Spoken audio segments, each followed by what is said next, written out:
আজ আমি আপনাদের সাথে শেয়ার করছি ময়মনসিংহের একদম ঘরোয়া স্টাইলে লাউ শাক দিয়ে শুটকি রান্নার রেসিপি। কম মশলা বেশি স্বাদ, গরম ভাতের সঙ্গে এই রান্না একবার খেলে বারবার খেতে ইচ্ছে করবে। চলুন শুরু করা যাক। এখানে আমি কিছু লাউ শাক কেটে নিয়েছি, আমি কিছু ডাঁটা সহ শাক নিয়ে নিয়েছি। আর এখানে আগে থেকে কিছু লইট্টা শুটকি গরম পানিতে ভিজিয়ে রেখেছিলাম প্রায় 10 মিনিটের মতো। গরম পানিতে ভিজিয়ে রেখে তারপর লইট্টা শুটকিগুলোকে খুব ভালো করে পরিষ্কার করে নিয়েছি। লইট্টা শুটকিগুলোকে গরম পানিতে ভিজিয়ে রেখে তারপর খুব ভালো করে পরিষ্কার করে নেবেন। তো এই লইট্টা শুটকির মধ্যে আমি সমস্ত উপকরণ দিয়ে দিব। প্রথমে এখানে দিয়ে দিচ্ছি রসুনের পেস্ট আর পেঁয়াজের পেস্ট একসাথে আমি মিক্স করে পেস্ট করে নিয়েছিলাম। তারপর এখানে 1 চা চামচের মতো মরিচের গুঁড়া, 1/2 চা চামচ হলুদের গুঁড়া আর জিরার গুঁড়া দিয়ে দিলাম 1 চা চামচের 3 ভাগের 1 ভাগ। লবণ দিয়ে দিয়েছি স্বাদ অনুসারে আর 2 চা চামচ পরিমাণ পানি দিয়ে দিয়েছি। পানিটা কিন্তু খুব বেশি পরিমাণে দিবেন না, সামান্য একটু দিবেন। আমি 2 চা চামচ দিয়েছি। আমি প্যানের মধ্যে কিছুটা তেল দিয়ে গরম করে তারপর এখানে আমি এই যে শুটকি আর মশলা একসাথে দিয়ে দিলাম, দিয়ে নাড়াচাড়া করে একটু ভেজে নেব। চুলার আঁচ কিন্তু একদম লো আঁচে থাকবে, যেহেতু এখানে পানি কম দিয়েছি আর তেলের পরিমাণটাও কিন্তু আমি একদমই কম দিয়েছি।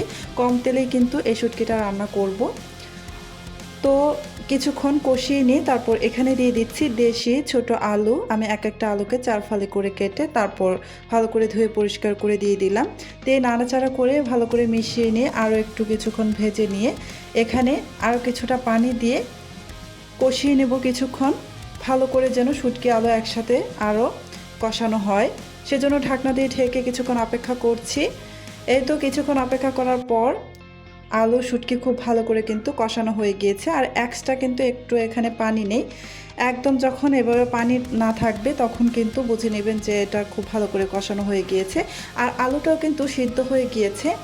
আলুটা কিন্তু এই কষানোর মাধ্যমেই সিদ্ধ করে নিতে হবে, কেননা শাক কিন্তু সিদ্ধ হতে খুব বেশি সময় লাগে না, অল্প সময়ে কিন্তু শাক সিদ্ধ হয়ে যায়। তাই আলুটা কিন্তু কষানোর মাধ্যমেই সিদ্ধ করে নেবেন।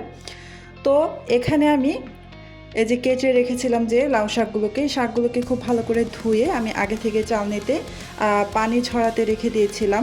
তারপর সেখান থেকে শাকগুলোকে দিয়ে নাড়াচাড়া করে মিশিয়ে নিলাম। চুলার আঁচ কিন্তু এ পর্যায়ে হাই ফ্লেমে রেখে শাকটাকে রান্না করে নিতে হবে। যখন শাকটা দিবেন অবশ্যই চুলার আঁচ হাই ফ্লেমে রেখে তারপর রান্নাটা করে নেবেন। এতে করে এই শাক থেকে খুব বেশি পরিমাণে পানি বের হবে না, কম পরিমাণে বের হবে হাই ফ্লেমে রাখার কারণে।